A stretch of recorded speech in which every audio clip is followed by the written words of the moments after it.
Gujarat police દ્વારા હાથ ધરાયેલા ઓપરેશન મ્યુલ હન્ટ અંતર્ગત ભરૂચ જિલ્લાની પાલેજ પોલીસે મોટી કાર્યવાહી કરી છે।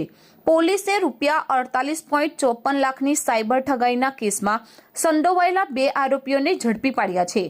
આ આરોપીઓ મ્યુલ બેંક એકાઉન્ટનો ઉપયોગ કરીને દેશના વિવિધ રાજ્યોમાં સાયબર ફ્રોડ આચરતી ગેંગનો ભોગ હતા। પાલેજ પોલીસ સ્ટેશનની ટીમે આ મામલે તપાસ હાથ ધરી હતી। ભારત સરકારના ઇન્ડિયન સાયબર કોઓર્ડિનેશન સેન્ટરના સમન્વયન પોર્ટલ પર નોંધાયેલી 16 સાયબર ફરિયાદોના ડેટા વિશ્લેષણ દરમિયાન પાલેજ વિસ્તારમાં ખુલેલા મ્યુલ એકાઉન્ટની માહિતી મળી હતી।